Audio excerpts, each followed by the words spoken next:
तो कैसे हैं आप लोग। तो ईवीएस की क्लास को कंटिन्यू करते हुए और आपको बाकी की क्लासेस कैसे लग रही हैं कमेंट सेक्शन में ज़रूर बताएं। और पीडीएफ को प्राप्त करने के लिए आप हमारा टेलीग्राम चैनल ज्वाइन कर सकते हैं। अब तक की जितनी भी क्लासेस हो चुकी हैं सारी पीडीएफ मैंने टेलीग्राम चैनल पे अपलोड कर दी हैं, तो आप लोग वहाँ से जाकर पीडीएफ को डाउनलोड कर सकते हैं। और आपके जो भी सवाल हैं वो आप लोग कमेंट सेक्शन में मुझे बता सकते हैं, ठीक है। तो आगे बढ़ रहे हैं क्वेश्चन नंबर हम।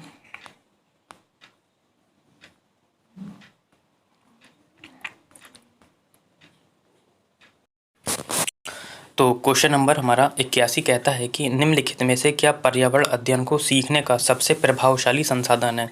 ठीक है, तो पर्यावरण को सीखने का संसाधन पूछ रहा है। कह रहा है परिवार के सदस्य, समुदाय के सदस्य, समाचार पत्र या कक्षा।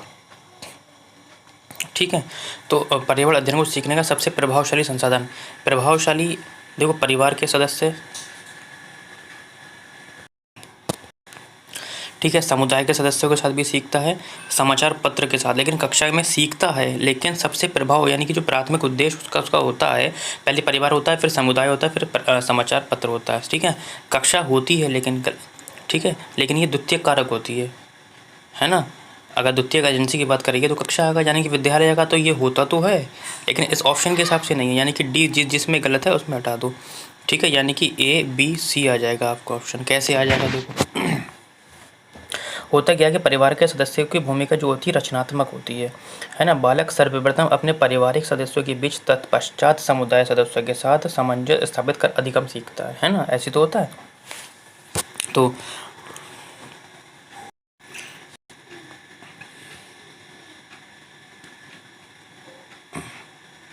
क्वेश्चन नंबर 82 कहता है कि निम्नलिखित सीखने के कौन सा सिद्धांत का पर्यावरण अध्ययन में अनुसरण होता है। कह रहा है वैश्विक से स्थानीय की ओर, अज्ञात से ज्ञात की ओर, अमूर्त से मूर्त की ओर या ज्ञात से अज्ञात की ओर। ठीक है,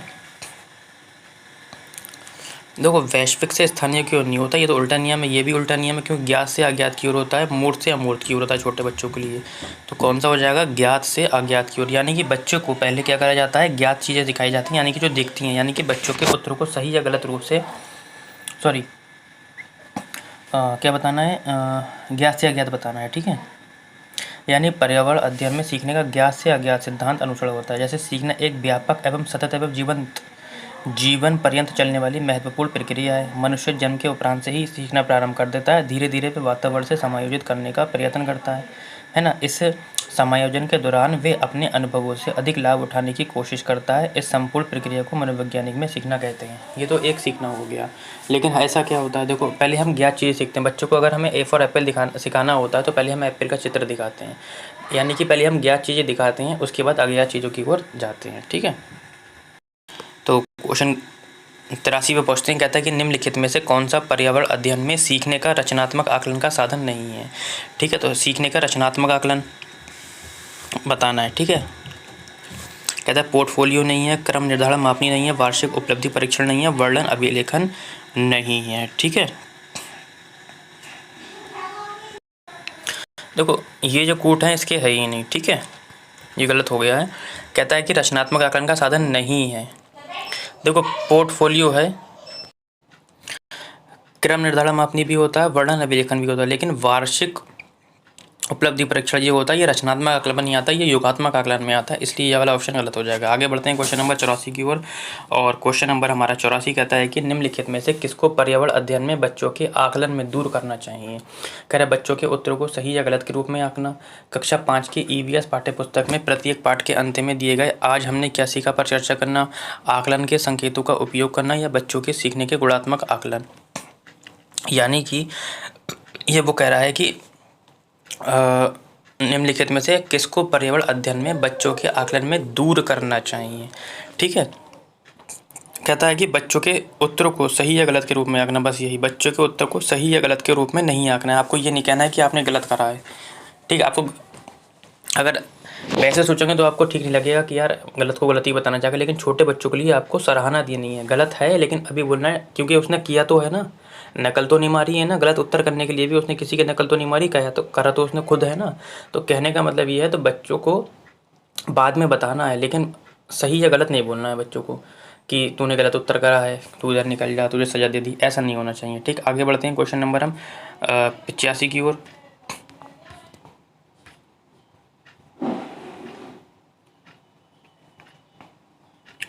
और क्वेश्चन नंबर 85 कहता है कि एक कक्षा 5 की शिक्षिका एक क्रियाकलाप का संचालन करती है जिसमें वे कक्षा के बच्चों से फर्श पर चीनी के कुछ दाने डालने को कहती है और उनको चींटियों के आने की प्रतीक्षा करने को कहती है। बच्चे को इस क्रियाकलाप के अर्थपूर्ण सीखने को मिल सकता है यदि शिक्षक बच्चों को क्रियाकलाप का अवलोकन करने को प्रेरित करे,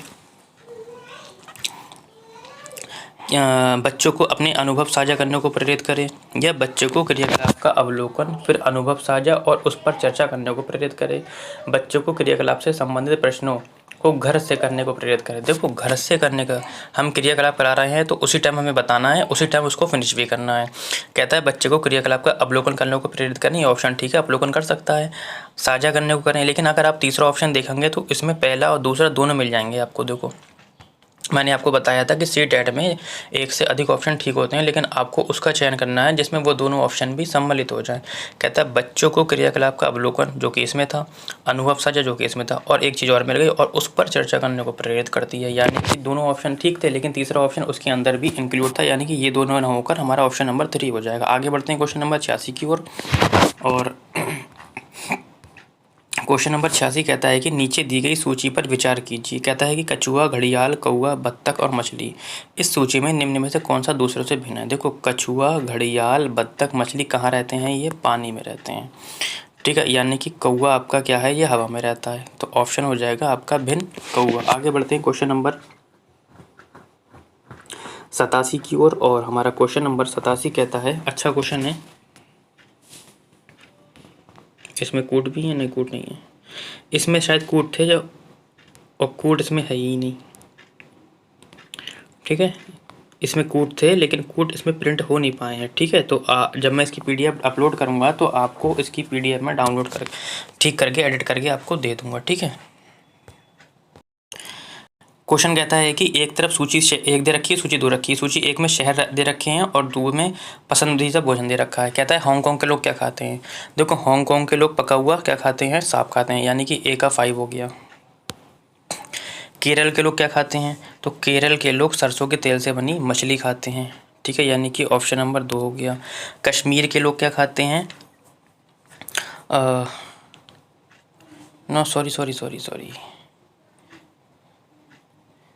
ये तो 5 हो गया। केरल के लोग खाते हैं किसी भी करी के साथ टेपियोका, वो मैं गोवा पे पहुंच गया था, सॉरी, उसके लिए गलत हो गया, कोई दिक्कत नहीं, पहला हो गया। उसके बाद कश्मीर के लोग क्या खाते हैं, तो कश्मीर के लोग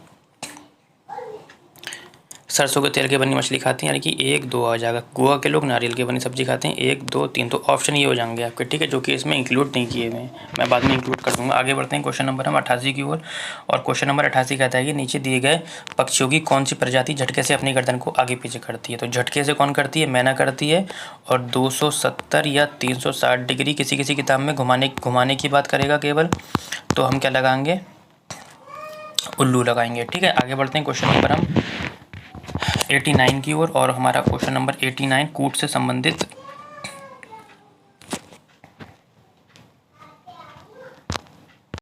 कहता है कि घरों के नीचे दिए गए विवरणों पर विचार कीजिए। कहता है कि राजस्थान में गांव के लोग मिट्टी के घरों जिनकी छतें कटीली झाड़ियों की होती रहती हैं, बिल्कुल ठीक है।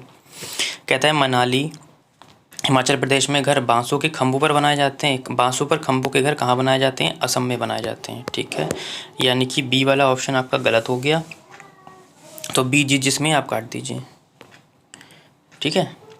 कहता है लेह में पत्थर के 2 मंजिल घर बनाए जाते हैं, नीचे की मंजिल पर ज़रूरत का सामान और जानवर होते हैं, बिल्कुल ऑप्शन नंबर ठीक सी है, यानी कि ए और सी हो जाएगा। आगे बढ़ते हैं क्वेश्चन नंबर हम 90 की ओर, जो कि आज के सेशन का लास्ट क्वेश्चन है और कूट से संबंधित, और हाथी से एक क्वेश्चन ज़रूर आपको देखने को मिलेगा। कहता है हाथियों के विषय में नीचे दिए कथनों पर विचार कीजिए, ठीक है। कहता है हाथी बहुत कम आराम करते हैं, ये एक दिन में केवल 2 से 4 घंटे ही सोते हैं, बिल्कुल ऑप्शन ठीक है, 2 से 4 घंटे सोते हैं। कहता है कि एक बड़ा हाथी एक दिन में 200 किलोग्राम से पत्तियां खा जाता है, ये ऑप्शन आपका क्या है, गलत हो जाएगा, क्योंकि 100 किलोग्राम पत्ती वो खाता है, ठीक है। तो बी गलत है, बी, यानी कि option number A C D हो जाएगा। इन्हें पानी के और कीचड़ में खेलना पसंद है क्योंकि इनके शरीर को बहुत ठंडक मिलती है, बिल्कुल ठीक है। कह रहे किसी हाथियों के झुंड में सबसे बुजुर्ग हथनी ही सबसे सभी फैसला लेती है, बिल्कुल वही हथनी होती है जो फैसला लेती है, यानी कि ऑप्शन नंबर हो जाएगा A, C, D। आज के लिए इतना ही।